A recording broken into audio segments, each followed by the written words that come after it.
Mummy ने बात की, मानस मम्मी ने बात की है आपकी बाहर आने के बाद।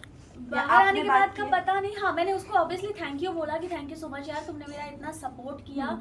और कोई को एक्टर हो तो मानस जैसा, तो मैं तो अगर मुझे कोई को एक्टर चाहिए, मैं किसी के साथ काम करना चाहती हूँ तो मानस के साथ काम करना पसंद करूँगी, क्योंकि वो इतने अच्छे इंसान है जो सबके बारे में सोचते हैं। जब वो सेट पे भी थे तब भी सबका ध्यान रखना, चाहे वो स्पॉट दादा हो चाहे वो कोई भी हो, तो वो जो उसका नेचर है वो सब किया था पार्टी। और जहाँ बिग बॉस से पहले, घर जाने से पहले आपने होस्ट किया था पार्टी, उस पे पता चला है कि आपने अपनी मम्मी जी को बताया था कि मैं इससे प्यार करती हूँ, गुजराती बॉय से। ऐसा मतलब ऐसी खबरें आई, रूमर्स मतलब ऐसी आपने इंट्रोड्यूस किया था पार्टी में इंट्रोड्यूस किया है आपने। इवन अविनाश ने भी टेलीविजन पे कहा है कि चाहत ने भी बात करवाई है, उन्होंने फोन पे बात की है।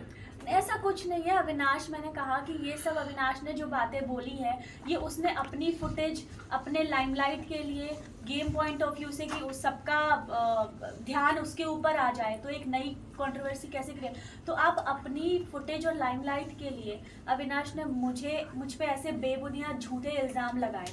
अगर ऐसा कुछ होता तो आप लोगों को तो पता चल ही जाता ना भाई। अविनाश के साथ भी आपके लिंकअप के रूमर्स आए थे, अविनाश के साथ भी लिंकअप के रूमर्स आए थे, इस पे क्या कहना है? आपने रिजेक्ट कर दिया। आपने रिजेक्ट किया। अविनाश प्यार करता था आपसे और आपने रिजेक्ट कर दिया। गरिमा ने भी इंटरव्यू में कहा है कि अंगूर नहीं मिले तो अंगूर खट्टे, तो इसका मतलब हम क्या समझे? हाँ, हो सकता है कि वन साइडेड लव हो अविनाश का मेरे लिए, पर मैंने कभी भाव नहीं दिया। वही हो सकता है, आई डोंट नो। पर जहाँ तक हमने अविनाश और मैंने काम किया है, हम कभी दोस्त नहीं थे क्योंकि हमारी वो वाइब मैच नहीं हुई। हम प्रोफेशनली काम करते थे, hello hi bye bye that's it. और ये सब जब अविनाश ने किया, मेरे बारे में जो बातें बोली हैं कि ऐसा है वैसा है, ये है वो है तुम्हारा, मेरे लिए बहुत शॉकिंग था। क्योंकि मैं ऐसे अविनाश को नहीं जानती हूँ जो मतलब अपने लिए किसी लड़की की इज्जत को इतना गिरा देगा, अपने फुटेज के लिए कि नया तरीका ढूंढेगा नए मुद्दे बनाने के लिए। ऐसे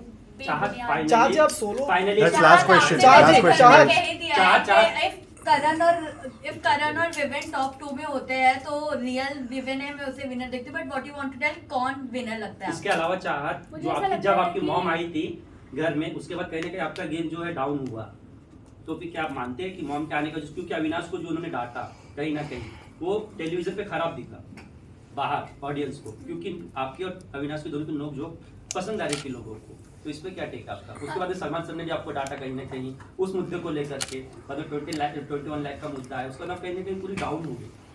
नहीं, मुझे ऐसा नहीं लगता मेरी माँ के आने के बाद मेरा गेम खराब हुआ है, मुझे ऐसा बिल्कुल नहीं लगता। क्योंकि माँ मेरे लिए मतलब एक माँ के ऊपर क्या बीते कि जब उसकी बेटी को इस तरह से नेशनल टेलीविज़न पे ऐसे झूठे और बेबुनियाद इल्ज़ाम लगाए जाएंगे। तो मेरी क्या, आई थिंक आप में से किसी की भी माँ होती तो वो अपनी बेटी के लिए यही करती जो मेरी माँ ने किया। और अविनाश की जगह पे अगर आपका भाई होता तो यही सेम फीलिंग होती है? अगर मेरा भाई होता तो जो इल्ज़ाम अविनाश ने मेरे ऊपर लगाए झूठे बेबुनियाद फॉर फुटेज, वो मेरा भाई ऐसा कभी करता ही नहीं। उन्होंने प्रोड्यूसर का भी नाम लिया अविनाश ने, मतलब बहुत सारी बातें किया। अगर आप देखें तो प्रोड्यूसर को भी मालूम है ऐसा। तो अब वो तो कुछ भी बोलेगा, हर थोड़ी उसकी बात। अविनाश की गर्लफ्रेंड बाहर